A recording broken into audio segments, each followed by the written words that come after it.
Hello and happy Tuesday and happy St. Patrick's Day, y'all. Hook 'em horns. This is Mama Longhorn here and coming at you from Austin, Texas. Welcome to Thoughts and Views from Mama Longhorn. I'd like to talk a little bit about the Longhorns, and I would like to take my show, the direction of my show, a little bit personal here today, just of everything going on. So let me just start out by saying how proud I am of the Texas Longhorns, uh, particularly the. I'm always proud of the football team, but I'm proud of the Texas Longhorns. Period. All of them, all of the teams. All right.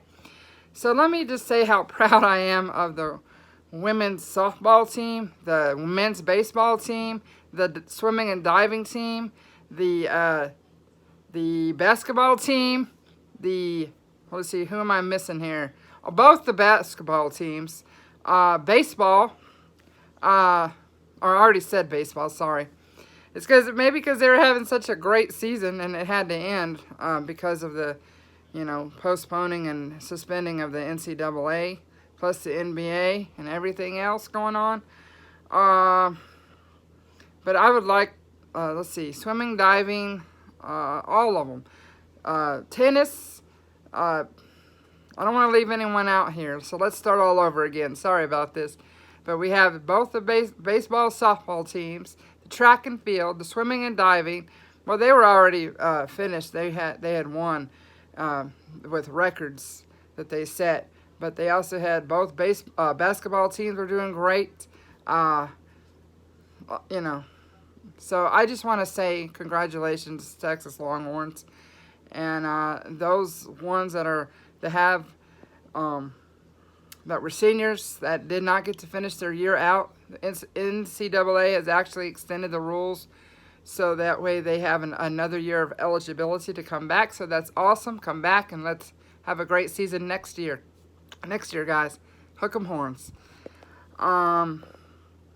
There's some recruiting still going on in Texas football. That's awesome. They're still looking at great guys. As soon as I can get all that information, I'll surely pass it along. I never get tired of talking about the Longhorns. So after all, it is my show of Texas, all about Texas football, anything that we'd like to talk about, whatever. But anyway, I would also like to pass along that the draft is probably still going to happen, just not as many as events because of social distancing. It is supposed to happen on April 23rd through the 25th. Let's see, the orange and white game has not been decided yet. It is still going on as of now, but it could change because of the spring practices getting canceled all the way through March 29th. So that could be a possibility, but until then, it is still on April 25th at 6:30. But if I have any news, I will be passing that along as well. So anyway, I would like to just turn my direction a little bit to another heartfelt personal message here. I wish everyone a safe journey through this COVID-19, aka coronavirus. I pray for all of us. I'm fine. I have elderly family that's fine. My parents are fine. My husband is fine. We're doing everything we can. Keep washing our hands, covering coughs, sneezes, getting everything we need. There's a lot of bars and restaurants closing here in Austin as well. As of today, we are in a 6-week closure of bars and restaurants. I'm not mad about it. It's going on all across the country. They're doing whatever it takes to keep us safe, folks. So whatever it takes, I'm all for that. But what I'm not for is people fighting and bickering and blaming and making it political. So let's just have a little compassion for each other, okay? Because we're all Americans and we're all in this together, guys. And let me tell you too, and I feel for the workers, but all our local and our federal government are doing everything that they can to help. I know in my company, if we were to ever get sick or anything ever happens, they will pay us our weekly pay or whatever, our hours, scheduled hours. So I'm covered there, and and all the, like I said, all the other local governments, all the other federal government, they're all trying to do their best right now. So the best that we can do is just support. As Americans, let's support. Let's do our part. That's all I urge everyone. And through the prayer of God, I don't want to offend anyone, but it works, guys. Trust me, God works. So, and also, I want to say how proud I am that I work for a local grocery store here in Texas, one of the major retailers, grocery retailers here, H-E-B. You see me post a lot, and you'll probably continue to see me post a lot because I do love my company. I'm very secure there. Been there for almost 8 years. I have a lot to be proud of. I have retirement with them. I have, 401k. I got stock plan. I got paid sick time. I have vacation time. I have partner holiday time. I got company holiday time. I've paid vacation time. And 40-hour weeks, guys. 40-hour weeks. I cannot complain. And they do a lot for their communities when they have disasters going on. But one thing I do want to ask is people, please don't panic buy and stockpile, because let me tell you what happens when that goes on. And I've done some of the ordering for HEB, or for our department, and I work in the prepared foods / deli. Okay, this is what happens. This is why you go in, and it's going all across the nation, not just at HEBs, but all your local grocery stores. This is what's happening. You go in there and you see empty shelves, and some of them, including my store, have modified their hours so they can give themselves time to restock. But what's happening is when they run out of food and products, now the warehouse has to replenish all this, make sure they have enough to distribute to all the HEBs in the area or your local grocery stores in the area, whatever it may be. So when they run out all at the same time, and then they're ordering all at the same time, well, guess what happens? The warehouse cannot keep up with that. So it doesn't magically, just remind your family, your friends, and whoever you see. We don't make those products appear and reappear like magic, guys. We don't.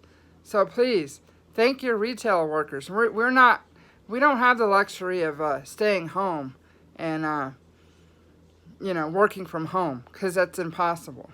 We make our living through this beautiful company here, and other people do as other companies, the same as the HEB. We do our best to help the customer and the consumers as much as we can. We're not magical workers, but we do whatever we can for our customers. So please be patient.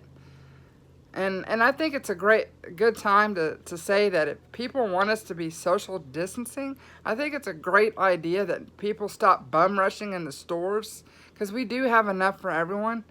But just think of other people besides yourselves, because again, we are on this together. I cannot say that enough. We all need things. You just remember, how would you like it if somebody was taking away from your mom or your sister or your family, and you needed it, or they needed it, and would you like that done to you? So please, don't do that. Don't do that to someone else. We're not savages. We're American people. And so I just wanted to take the time that everything's going to be fine. It may not look like it right now, and I'm not trying to say take it lightly. And my humor, you got to have some humor. And just because we have humor on Facebook or whatever the memes that we keep passing around, it's not that we're taking it lightly or we think the coronavirus is funny. No, that's how some of us deal with anxiety. Because I am a poster child for anxiety, and I don't want to go back there. years and years ago, I can honestly say, I don't want to change the but this is how I deal sometimes with anxiety, because it may help with a lot of what y'all are going through as well with all this, because I know it's scary, but there's a lot of us that may not get the virus, or if we do, it's going to be very mild because of our age group. But we also still need to protect those that are vulnerable, and there's not a laughing matter in it. But years ago, even before anxiety existed in high school, while I'm not dwelling on it, but while I was being made fun of by my classmates of being from Texas and being made fun of in my clothes, I wasn't experiencing anxiety because of it, but that was back when my anxiety started, when I was like 14, 15 years old, and a lot of the people were told me, "Oh, it's in your head." Yeah, now it's a known fact, and I feel like, and I'm glad I'm not alone now, because now people can know what I experienced, and I've learned how to work it out myself. So, anxiety attacks are no joke. You feel like you can't breathe, you can't swallow, you feel like you're dying, and I felt like that for years. But the best thing that I've learned how to deal with them, and I'm sorry that I went back and said that about high school. That doesn't matter to me anymore. But what matters to me is how I got through my anxiety, because I'm a lot stronger, a lot confident in myself, as you can see as how I talk in my videos. But again, I get through anxiety by doing something that I like, whether talking to y'all in these videos, writing, color, whatever, watching, being on the internet, playing games. I like playing my my casino and my bingo games, or my little matching game, my silly Mystery Island games where you match the square or whatever and you blow up stuff, playing around. But we get through this together with a little laughter, little lightheartedness. It's not taking anything of the seriousness of this virus. We are going to get through this together, and eventually, our economy is going to be great. Our bars and restaurants will open. Our lives will return back to normal. The schools will open, and we'll get to go places again. It's just right now we're at a standstill a little bit, and I know life is nuts right now. It's a little weird seeing everything canceled and closed. And hell, what do you think about Austin, our South by Southwest, and our rodeo, and everything has been canceled? That's weird. All our sports have been canceled. Weird. I know it's weird for all of us. But in the end, we're going to get through this. We're very resilient. And I just ask every one of y'all, just please be patient, and remember that if we keep having compassion for ourselves and doing the right things, that I know that we are, because we're good American people, we're going to get through this great. So until next time, guys, Mama Longhorn will be signing off, but I will have another video soon. I love y'all, and take care of each other, and hook 'em horns, y'all.